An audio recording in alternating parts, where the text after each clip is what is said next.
보신 분들은 아시겠지만 요즘 한국의 TV 프로그램의 많은 부분이 소위 먹방이라고 하는 먹는 방송, 또 음식 방송들이 차지하고 있습니다. 그래서 생겨난 유행어가 있습니다. 여러분들 혹시 들어보셨나요? 단짠 단짠. 이런 말 들어보셨어요? 단짠 단짠. 이 말은 2016년부터 등장했는데, 단맛과 짠맛의 조화, 또는 단 것을 먹으면 짠 것이 먹고 싶고 짠 것을 먹으면 단 것이 먹고 싶게 된다는 의미의 말입니다. 이 말이 유행이 되면서 음식만이 아니라 요즘은 잘 어울리는 그런 관계를 표현할 때도 사용을 합니다. 참 저 관계는 단짠단짠한 관계다, 참 조화로운 관계다, 보기 좋은 관계다, 이런 때 사용하기도 합니다. 예수님께서 마태복음 5장에 나오는 산상수훈의 말씀을 시작하실 때 제일 먼저 8가지 복에 대해서 말씀하십니다. 그리고 나서 하신 말씀이 있는데, 그것은 무엇이냐 하면 너희는 세상의 소금이라 하시는 그 말씀입니다. 우리 함께 마태복음 5장 13절 읽어보겠습니다. 너희는 세상의 소금이니 소금이 만일 그 맛을 잃으면 무엇으로 짜게 하리요?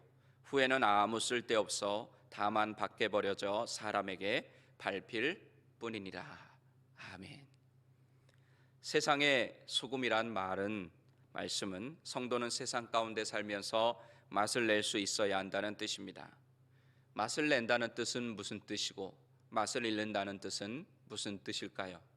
간단하게 말씀을 드리면, 맛을 낸다는 것은 성도로서의 삶을 세상 가운데서 살아내는 것을 의미하고, 또 맛을 잃는다는 것은 성도로서의 삶을 살지 못하고 믿지 않는 사람들과 똑같이 사는 것을 의미합니다.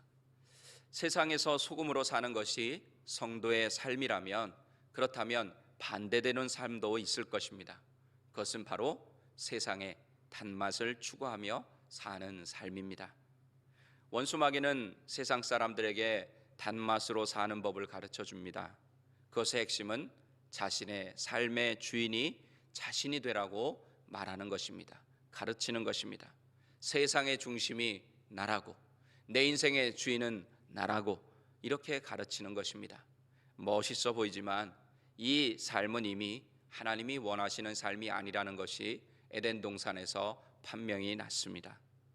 자기가 좋아하는 삶을 살다 보면 자신이 주인이 되어서 결국에는 하나님과 멀어지게 되고, 죄와 벗하며 세상이 주는 즐거움, 쾌락, 성공, 편안함, 그리고 나만 잘 되면 된다는 이기적인 문화, 또 갑질의 문화와 같은 세상의 단맛에 빠져 살게 되기 때문입니다.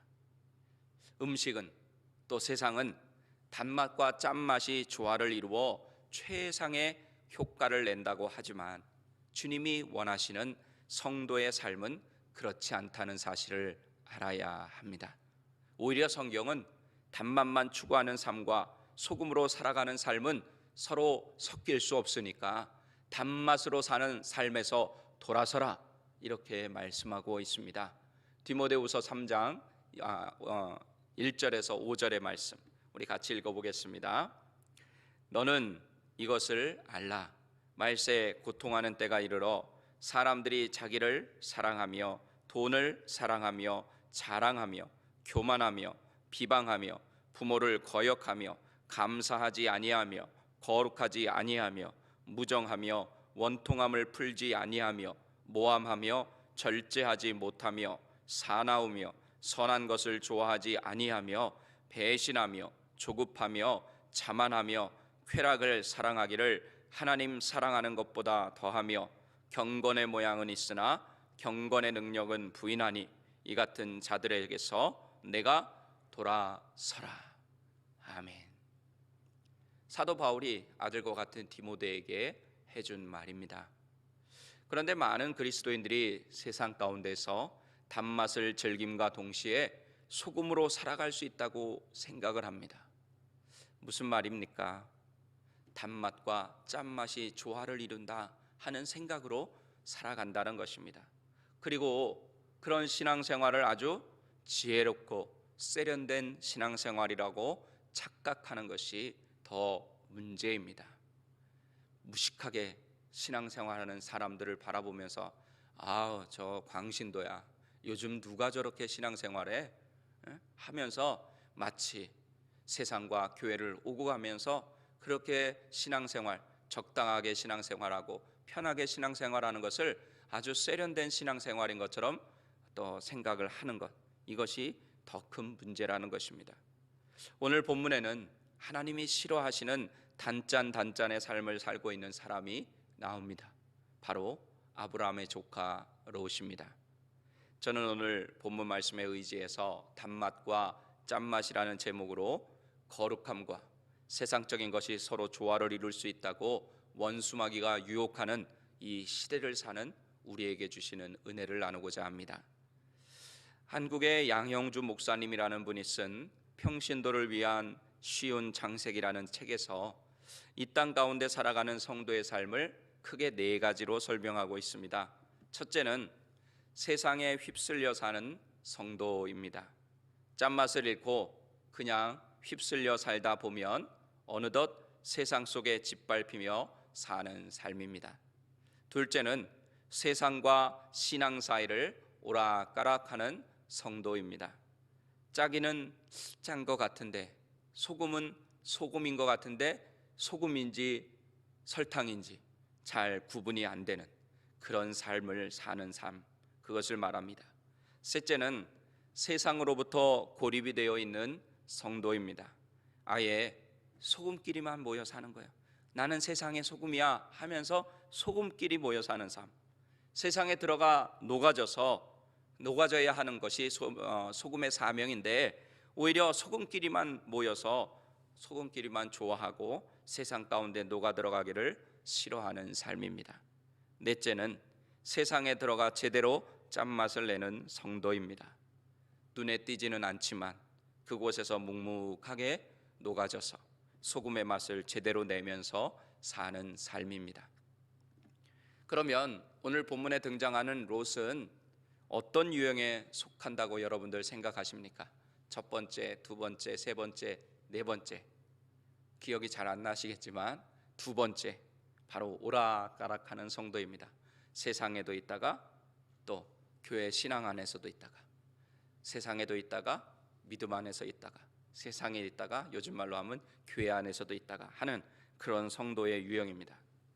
우리는 보통 세상의 소금으로 살아야 한다는 말씀을 어떻게 이해하고 있습니까? 주로 그리스도인은 세상을 만나는 세상으로 만들어야 된다. 또 소금의 역할을 해서 세상이 썩는 것을, 부패하는 것을 방지하는 삶을 살아야 한다, 이렇게 들었습니다. 저는 이 해석들 하에다가 한 가지 더 덧붙이고 싶습니다. 그것은 세상의 소금인 그리스도인들이 세상 가운데 녹아 들어가서 세상으로 하여금 더 갈증나게 만드는 삶을 살아야 한다고 말씀드리고 싶습니다. 무슨 뜻이냐 하면 그리스도인들이 세상에 녹아 들어가 말씀대로 살아가면, 예수님을 닮은 삶을 살아가면 그리스도인의 삶을 맛본 세상 사람들이 진리에 대한 더한 갈증을 일으키게 된다는 것입니다. 이 갈증을 해소하는 방법은 무엇이 있습니까? 바로 유일한 방법은 생수이신 예수 그리스도를 만나는 것이기 때문에 예수님을 갈망하게 된다는 것입니다. 이것이 그리스도인의 소금과 같은 삶입니다. 여러분들 이해가 되십니까? 소금을 맛본 사람은 더 소금을 원하게 된다는 것입니다. 그러므로 우리가 세상 가운데 나가서 진짜 그리스도인으로 살아가다 보면 세상 사람들이 우리를 보고 어떤 생각이 든다는 거예요. 야, 저 사람이 믿는 그 예수라고 하는 사람, 예수라고 하는 분이 누군지 궁금하다.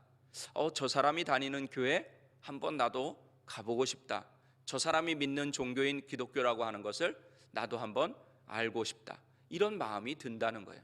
그리고는 결국은 그 갈망을 해결해 줄 수 있는 것은 예수 그리스도 한 분이 되기 때문에 우리의 삶을 통해서 세상이 누구를 알기 원한다는 겁니까? 예수님을 알기를 원하게 된다는 것이에요. 그것이 바로 세상의 소금으로 사는 삶이다 하는 것입니다. 오늘 본문 1절을 보면 롯이 소돔성에서 어떤 삶을 살았는지 짐작을 할 수 있습니다. 오늘 본문 1절을 다시 한번 읽어보겠습니다. 저녁 때에 그 두 천사가 소돔에 이르니 마침 롯이 소돔 성문에 앉아 있다가 그들을 보고 일어나 영접하고 땅에 엎드려 절하며. 아멘. 우리는 이 구절을 통해서 두 가지를 알 수 있습니다. 롯이 소돔성에서 이제 어느 정도 지위에 있었다는 사실과 또 아브라함처럼 손님을 대접하기 위해 영접하고 엎드려 절할 줄 아는 그런 사람이었다는 사실입니다. 롯이 소돔 성문에 앉아 있었다 하는 것은 소돔 성에서 영향력이 있는 그런 삶을 살았다는 뜻이 됩니다. 왜냐하면 그 당시 성문이라고 하는 곳은 장사하는 사람들 또는 소위 말하는 그 지역의 유지들이 진을 치고 있었던 곳이기 때문입니다. 이곳에서 재판도 행하고 모든 그 성의 행정적인 일, 상업적인 업무가 진행되었기 때문에 그 성문에 앉아 있었다 하는 것은 아무나 앉아 있는 것이 아니라 그 성에서 어느 정도 리더급의 위치에 있었다 하는 것을 뜻합니다. 롯이 성문에 앉아 있었던 것으로 보아 그는 소돔이라고 하는 도시에서 존경받는 일원의 자리를 잡고 살았던 것이 분명합니다. 그도 그럴 것이 그 이전에 그돌라오멜의 연합군의 포로로 잡혀갔을 때 롯의 삼촌 아브라함이 집안 사람 318명을 데리고 쫓아가서 소돔 사람들과 재산 그리고 롯과 그의 재산을 모두 구해왔기 때문에 그로 인해서 롯은 소돔 사회에서 주류 사회에서 위상이 많이 높아졌을 것입니다. 그리고 나중에 나오지만 천사들이 롯에게 이 도시가 멸망하니까 빨리 떠나라고 명령하는데도 쉽게 떠나지 못하는 모습은 그의 사회적 신분과 무관하지 않다는 것, 즉 소돔성에 이룬 것이 자기 나름대로 이룬 것이 많다는 것을 뜻하는 것입니다. 알 수 있습니다. 그 부분을. 그곳에서 소돔이 주는 풍요로움, 또 삼촌 눈치 보지 않고 자신 뜻대로 살아가는 단맛과 같은 세상의 삶을 누리고 있었다는 증거입니다. 어느 정도 소돔성에서 지위를 누리고 있던 그 롯은 성문으로 들어서는 사람들, 손님들을 보고 절하고 나중에는 천사인 것을 알게 되지만 그 손님들을 보고 절하고 자기 집으로 들어올 것을 간곡히 청합니다. 그리고 음식을 대접합니다. 오늘 본문 2절에서 3절 다시 한번 읽어보겠습니다. 이르되 내 주여 돌이켜 종의 집으로 들어와 발을 씻고 주무시고 일찍이 일어나 갈 길을 가소서. 그들이 이르되 아니라 우리가 거리에서 밤을 새우리라.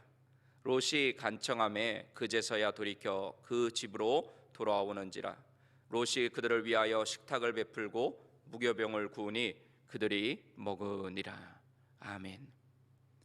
소돔에 사는 다른 사람들은 아무도 그 사람들 나그네로 여겨서 손님으로 여겨서 대접하는 사람이 없었는데 롯이 나서서 그들을 대접한 것을 보면 소돔성에는 살고 있지만 그래도 아직 그들과는 다른 가치관을 가지고 살고 있었다는 것을 알 수 있습니다. 사실 이 롯의 행위로 인해서 롯과 가족은 나중에 생명을 구원을 받게 됩니다. 이렇게 롯은 단짠 오락가락하는 그런 삶을 살았습니다. 하지만 단맛과 짠맛은 공존할 수가 없고 단맛에 미련을 둔 롯의 삶의 비참한 결말을 우리는 잘 알고 있습니다. 창세기에서 계속해서 롯과 대조되는 사람이 있는데 그 사람은 누굽니까? 바로 아브라함입니다. 아브라함은 복의 근원이 되어서 하나님의 백성의 조상이 되었는데 한때 아브라함과 같이 지내기도 했던 롯은 왜 이렇게 결국은 망하게 되는 인생을 살 수밖에 없었을까? 그것은 아브라함과 롯의 가장 큰 삶의 차이에서 발견할 수가 있는데 그것은 무엇입니까? 하나님의 말씀이 있었느냐 없었느냐 하는 것입니다. 우리가 잘 아는 대로 아브라함은 하나님의 말씀을 듣고 순종하고 계속해서 하나님의 말씀을 들으며 순간순간 잠깐 딴 길로 가기도 하고 실수도 하고 실패도 경험하기도 했지만 결국에는 이삭을 바치라는 말씀에 순종하여서 믿음의 조상이 됩니다. 하지만 롯은 아브라함 곁에 있을 때 똑같이 하나님의 말씀을 동일하게 들었습니다. 하지만 아브라함을 떠나서 소돔을 향했을 때부터 하나님의 말씀은 더 이상 그의 귀에 들리지 않았습니다. 하나님의 말씀을 선택한 아브라함은 하나님의 놀라운 은혜와 복을 받았고, 하나님의 말씀을 떠나 오락가락하는 단짠단짠의 삶을 산 롯은 망하게 되었다는 사실을 기억하시기 바랍니다. 요한복음에 보면 예수님의 말씀을 들은 사람들이 대부분 예수님을 떠난 사건이 기록되어 있는 그런 내용이 나옵니다. 이때 예수님께서 12제자에게 물어보십니다. 너희도 가려느냐? 이렇게 물어보십니다. 그때도 역시나 시몬 베드로가 나서서 대답을 합니다. 요한복음 6장 67절에서 68절 같이 읽어보겠습니다. 예수께서 12제자에게 이르시되 너희도 가려느냐? 시몬 베드로가 대답하되 주여 영생의 말씀이 주께 있사오니 우리가 누구에게로 가오리까? 아멘. 자, 예수님이 어떤 말씀을 하셨을 때 그것을 다 설명드릴 수는 없고, 거기 수많은 사람들이 예수님을 따라다녔잖아요. 근데 예수님이 어떤 말씀을 하셨을 때 그 말씀을 듣고 사람들이 그 말씀이 너무 부담스러워서 다 떠나가 버렸어요. 그때 예수님께서 제자들에게 이 질문을 한 것입니다. 그랬을 때 제자들을 대표해서 베드로가 주의 말씀이, 영생의 말씀이 여기 있는데 어디로 가겠습니까? 예수님의 제자들은 이때 영생의 말씀, 예수님의 말씀을 선택하여 예수님을 떠나지 않았습니다. 그 결과 제자들은 온 세상을 예수 십자가의 복음으로 살리는 은혜의 통로, 축복의 통로, 생명의 통로로 귀하게 쓰임을 받았습니다. 그래서 예수님의 말씀대로 소금이 되는 삶으로 세상을 복음으로 만나게 했고, 또 죄 많은 세상이 썩어져 가는 것을 예수 십자가의 복음을 듣고 회개하고 돌이키게 함으로 그 썩는 것을 방지했고, 또 마지막으로 세상으로 하여금 예수 그리스도를 더 원하게 만들어서 수많은 영혼들을 구원받게 했다고 믿습니다. 그리고 예수님께서도 늘 하나님의 말씀을 선택하심으로 하나님의 말씀을 이루려는 삶을 사셨습니다. 우리 마태복음 21장 4절에서 5절의 말씀 같이 읽어보겠습니다. 이는 선지자를 통하여 하신 말씀을 이루려 하심이라. 일러스되 시온 딸에게 이르기를 내 왕이 내게 임하나니 그는 겸손하여 나귀 곧 멍에 매는 짐승의 새끼를 탔도다 하라 하였느니라. 아멘. 예수님의 삶은 이것뿐, 여기서 우리가 함께 읽은 이 말씀만이 아니라 계속해서 늘 말씀하셨어요. 이것은 말씀을 이루려 함이라. 기록된 말씀을 이루려 함이라. 하나님이 먼저 하신 말씀을 그대로 이루려 함이라 하시면서, 예수님은 하나님이셨지만 예수님 마음대로 하지 않으시고 늘 하나님의 말씀을 붙잡고 하나님의 말씀을 이루시기 위해서 최선을 다해서 순종하며 사셨다는 것입니다. 그래서 결국에는 말씀에 순종하여 말씀을 이루시기 위해 십자가에서 못 박혀 죽으심으로 하나님의 뜻대로, 하나님의 소원대로 온 세상을 구원하는 구세주가 되셨습니다. 이것이 바로 예수님이 하나님의 말씀을 선택하셨기 때문입니다. 그러므로 우리도 하나님의 말씀을 떠나지 않고 하나님께 꼭 붙어서 롭처럼 오락가락하는 신앙, 단짠단짠의 신앙이 아니라 아브라함과 제자들과 그리고 예수님처럼 하나님의 말씀을 붙잡고 세상의 소금이 되는 삶을 사는 그런 그리스도인들이 되시기를 바랍니다. 말씀을 정리하겠습니다. 우리 사랑하는 귀한 새벽예배 성도 여러분, 아브라함과 제자들처럼 소금의 삶을 살아서 세상으로 하여금 예수 그리스도를 갈망하게 하는 그런 삶을 사시겠습니까? 아니면 세상이 주는 달콤함에 빠져 롯처럼 오락가락하며 단짠단짠에 혼합된 삶을 사시겠습니까? 여러분들은 지혜로운 분이니까 정답을 분명히 알고 또 그렇게 살고 계시다고 믿습니다. 여러분 모두 말씀을 선택하고 붙잡아서 하나님과 예수님과 성령님을 떠나지 않고 아브라함과 제자들처럼 세상을 살리는 은혜의 통로, 축복의 통로, 생명의 통로들로 쓰임받게 되시기를 예수님의 이름으로 간절히 축원합니다. 기도하시겠습니다.